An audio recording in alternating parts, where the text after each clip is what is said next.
एक professor class ले रहे थे। क्लास के सभी छात्र बड़े ही रुचि से उनके लेक्चर को सुन रहे थे। उनके पूछे गए सवालों के जवाब दे रहे थे, लेकिन उन छात्रों के बीच कक्षा में एक ऐसा भी छात्र था जो चुपचाप और गुमसुम बैठा हुआ था। वो छात्र कक्षा में किसी से बात भी नहीं करता था। प्रोफेसर पहले ही दिन उस छात्र को नोटिस कर लिया था और क्लास होने के बाद में उस छात्र को बुलाकर पूछा, तुम्हें क्या हुआ है? तुम हर समय उदास रहते हो, क्लास में अकेले और चुपचाप बैठे रहते हो, लेक्चर पर भी ध्यान नहीं देते। क्या बात है? कुछ हुआ है क्या? क्या कुछ परेशानी है?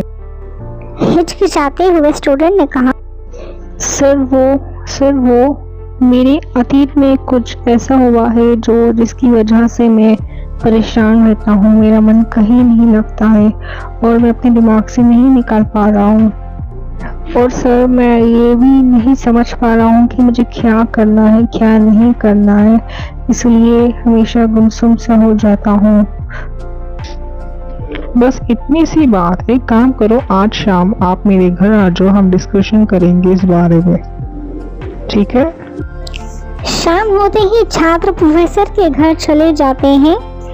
प्रोफेसर बड़े ही अच्छे और दयालु इंसान होते हैं।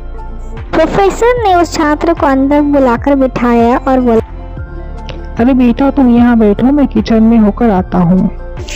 प्रोफेसर किचन में गए और शिकंजी बनाना शुरू किया और उन्होंने जानबूझकर नमक ज्यादा डाल दिया। अरे सर को गए हुए कितना वक्त हो गया, पता नहीं क्या कर रहे हैं अंदर। फिर किचन से बाहर आकर शिकंजी का पात्र छात्र को देखकर कहा, ये लो शिकंजी पियो। छात्र ने शिकंजी टेस्ट किया। क्या हुआ बेटा, आपको शिकंजी पसंद नहीं आई है क्या? अरे नहीं सर, नहीं, ऐसी बात नहीं है। दरअसल इस शिकंजी में नमक थोड़ा सा ज्यादा हो गया है, लगता है गलती से ज्यादा गिर गया है। कोई बात नहीं sir. I am so sorry बेटा, ये शिकंजी तो बेकार हो गई है, यहाँ दो, मैं फिर से फेंक देता हूँ। प्रोफेसर की बात सुनकर छात्र थोड़ा सा नर्वस हो गया और बोला, नहीं सर, शिकंजी को फेंकने की जरूरत नहीं है सर। अगर हम इसमें थोड़ी सी चीनी मिला लेंगे तो स्वाद बदल जाएगा और मीठा हो जाएगा।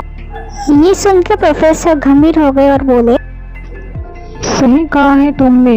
मान लो ये शिकंजी तुम्हारी जिंदगी है, इसमें घुला अधिक नमक तुम्हारे अतीत के बुरे अनुभव है। जैसे नमक को शिकंजी से बाहर नहीं निकाल सकते, वे बुरे अनुभव भी जीवन का हिस्सा ही है। लेकिन जिस तरह तुम चीनी को घोलकर शिकंजी का स्वाद बदल सकते हो, वैसे ही बुरे अनुभव को भूलने के लिए जीवन में मिठास तो घोलनी पड़ेगी। मैं चाहता हूँ कि तुम अब अपने जीवन में मिठास घोलो। छात्र ने बोला, सर मैं आपकी बात समझ गया हूँ सर। अभी मैं कभी भविष्य में कुछ भी परेशानी से मैं घबरा नहीं जाऊंगा। मैं इसका सामना करूंगा और बीती बातों को भूल जाऊंगा। बिल्कुल सही कह रहे हो तुम। जीवन में अक्सर हम अतीत की बुरी यादों और अनुभवों को याद कर के दुखी होते रहते हैं।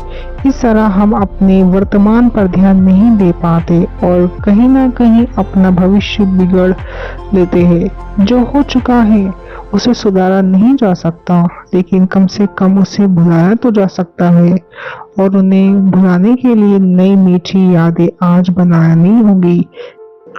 जी सर, आपने बहुत अच्छी सीख दी है सर। मैं इस बात को अब जिंदगी भर याद रखूंगा सर और अमल करूंगा सर। Thank you sir.